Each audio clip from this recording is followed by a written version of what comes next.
Sri Krishna Parabrahmane Namaha. Sri Sadguru Paramatmane Namaha. Sarva Maharshibhyo Namaha. 28th Sloka. Tattvavittu Mahabaho Gunakarma Vibhagayoh Guna Guneshu Vartanta Iti Matvana Sajjate. Substance. O mighty armed Arjuna, but the knower of truth understands the divisions of qualities and functions. He knows that the qualities in the form of senses function amidst the objects of the senses, and he as the supreme self is not affected by them. Thus knowing, he remains unattached. Commentary. In this verse, the Lord explains how the knower of truth understands man's action in the world. In the human body and the universe around, the self and the non-self, the druk and drishya are intermingled. They should be separated. He who knows how to separate them is the knower of truth. As the holy grass is separated from the blades, as grain is separated from the chaff, the self should be separated from the non-self, and the spirit should be separated from matter. Having thus separated the two by the power of his discriminate knowledge, understanding, the man of knowledge looks upon all modifications in himself and the universe as only the functions of nature with which he is not concerned. So he remains completely detached from his own senses and mind and the world around him. He is uncontaminated by anything physical and material. He is like the water drop in the on the lotus leaf. How can the self-realized man have any attraction for the world which is insentient and unreal as the dream? As churned butter will not mix with the buttermilk, but floats on it, so also the knower of truth.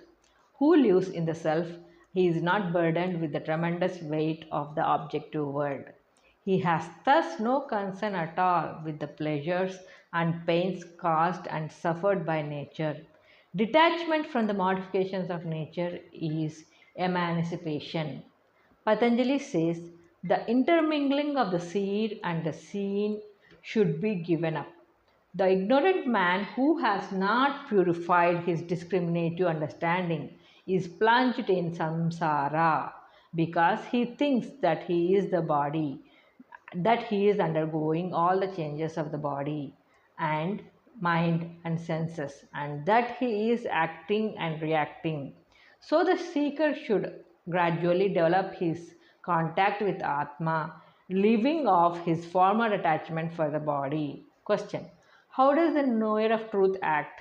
Answer. He knows that he is the self and considers that all changes, functions and actions are merely the qualities of nature acting in the sense objects, so he remains unattached. The Lord once again emphasizes the idea expressed in the 26th verse. 27th Sloka. Prakrute guna sammudah sajjante guna karmasu tana krutsna vido mandat krutsna vinna vichalayet.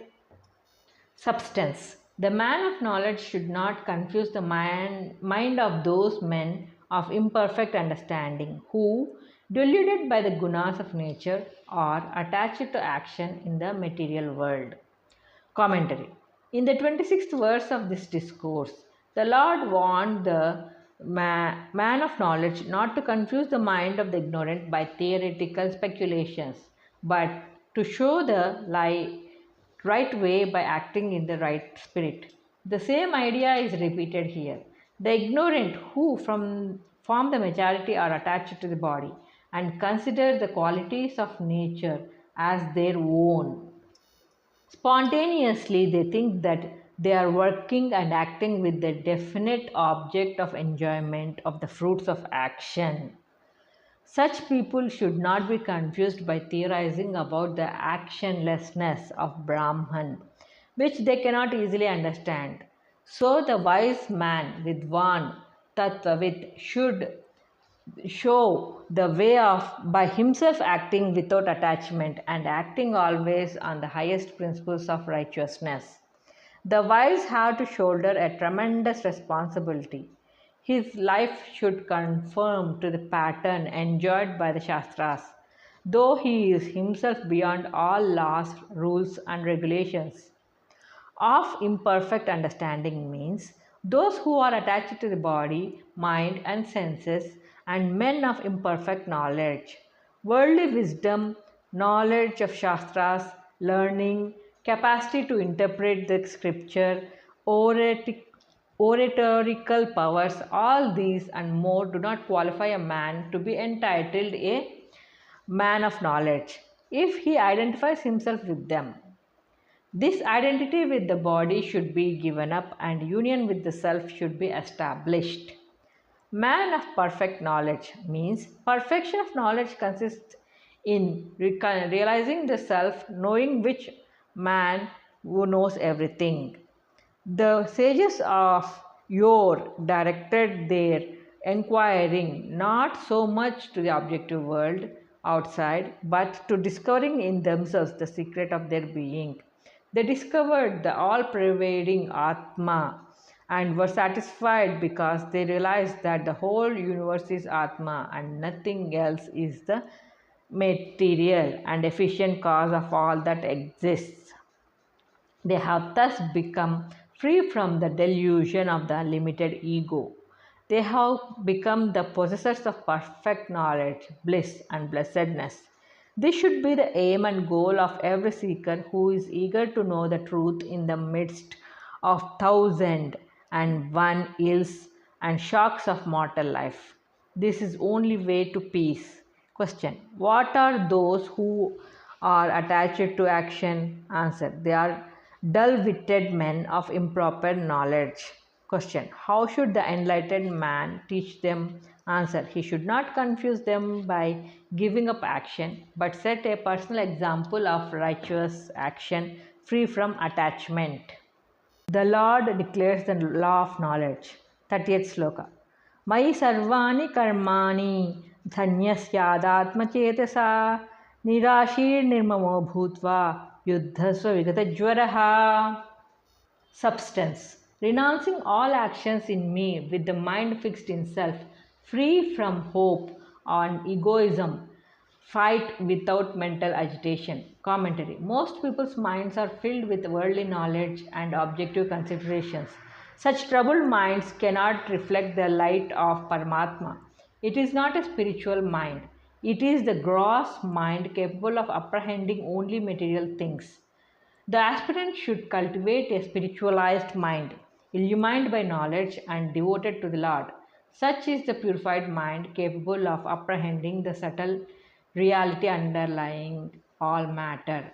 With the mind thus spiritualized, man should surrender all actions and their fruits to God. All actions without expectation should be surrendered. That is the Lord's command. Free from desire and egoism. Desire and egoism, personal selfishness, should be given up. Man should understand that there is only one reality. God, Atma, is the universe. Knowing this, man cannot have any attachment of I and me to anything in the world.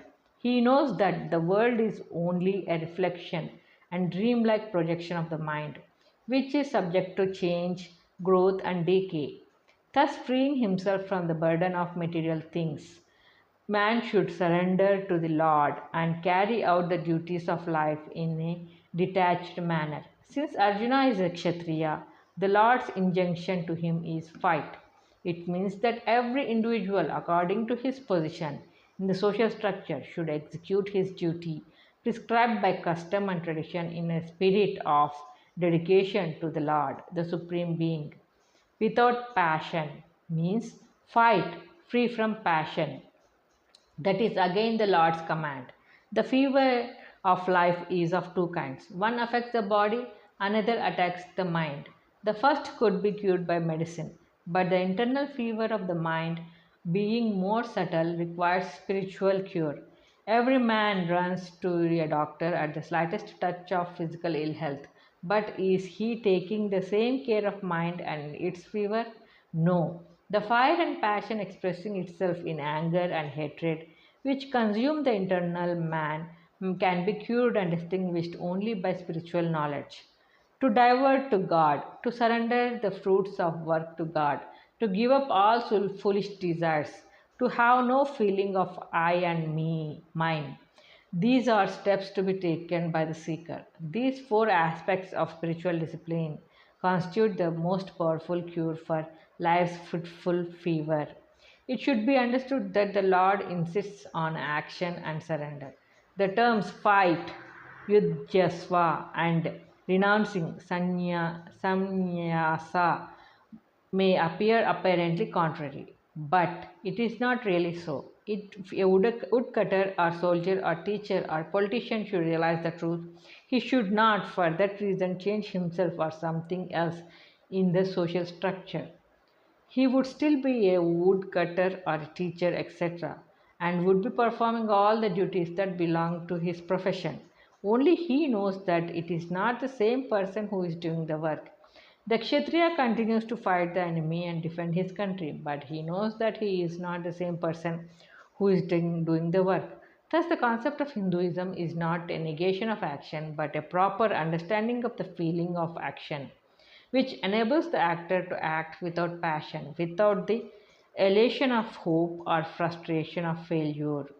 Every man should surrender everything to the Lord and carry on the duties of life cheerfully and with courage.